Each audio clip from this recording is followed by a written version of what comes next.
Your silver has been stolen, and for years, you've been paying storage fees on something that isn't even there. We all trusted the system. We read the vault statements, we paid the fees on time, and we believed that when they said allocated, it meant it was yours, set aside with your name on it. But this morning, everything changed. A leaked LBMA reconciliation report just proved that our belief was a lie. I have the numbers, the exact ratio of paper claims to actual physical metal. And this number is going to make you sick to your stomach. But that's not even the real scandal here. The official story is that the LBMA vaults hold 498 million ounces of silver. That sounds like a lot, right? But the paper claims against that metal? A staggering 2.7 billion ounces. Just do the math. That's more than 5 owners for every single ounce of physical silver. Your brokerage account says allocated, but the vault's own data says claimed 5 times over. This isn't just creative accounting, it's a house of cards. And here's the part nobody's talking about. The registered silver inventory on the COMEX just collapsed to 18.2 million ounces. That's the lowest it has been since 1995. Think about that. Meanwhile, delivery demands for this month are already at 47 million ounces. That's 260% of the entire registered inventory. This is not fractional reserve banking anymore. This is outright theft, and they're sending you an invoice for it every month. But it gets even worse. The banks aren't just sitting on your silver, guarding it like they promise. They're leasing it out. They're shorting it. They are actively profiting from the very metal you paid them to protect, and you're paying them to guard an empty shelf. Here's exactly how the scheme works, step by step. You buy what you think is allocated silver. The custodian records your name in a ledger, making you feel secure. Then they turn around and lease that very same bar of silver to a short seller for a fee of around 3.2% annually. You, the actual owner, are paying them about 0.4% to store it.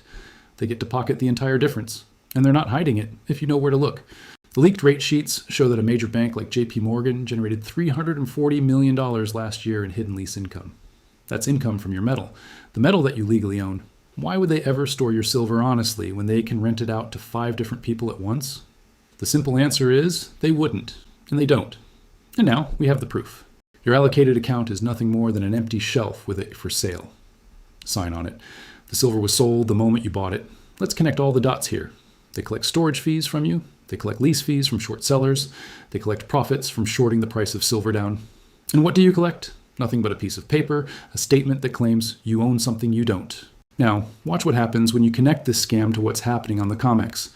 We have 2.7 billion paper ounces divided by 498 million physical ounces in the vaults. That equals 5.4 claims for every single ounce. At the same time, the COMEX is being drained of physical silver at a rate of 2.1 million ounces per week.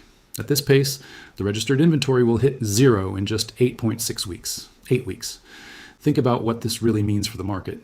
At today's price of around $32 per ounce, the unredeemable claims represent $70.4 billion in exposure for these institutions. If silver hits $50 an ounce, that exposure explodes to over $110 billion. These are numbers that can break banks. If just 20% of those paper holders demand physical delivery, the system will fracture. If 30% demand delivery, it will collapse entirely. And guess what? The current rate of those standing for delivery is 22%. The breaking point isn't coming in the distant future. It's already here. This is where the situation gets truly dangerous. Basel III compliance hits on March 31st.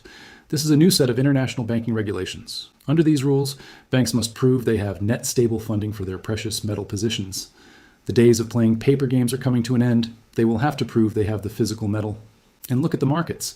Right now, the premium for silver in Shanghai is $4.80 higher per ounce than on the COMEX. It's the exact same metal, just on different continents. A $4.80 price gap is not a simple discrepancy. It's a confession. It is the market screaming that the physical metal in Asia is worth far more than the paper contracts in the West. The implications are absolutely staggering. First, we will see banks scrambling to find any physical metal they can get their hands on. Then, as supply tightens, the premiums you pay over the spot price will explode. Then, it only takes one custodian, one vault, to fail to deliver on a redemption request. When that happens, a cascade will begin. We've seen this movie before. Back in 2013, ABN AMRO, a major Dutch bank, did this. They suddenly halted all gold redemptions. They told their customers, "Sorry, we don't have your gold," and force settled their accounts in cash. But that was just one bank, with one metal in one country.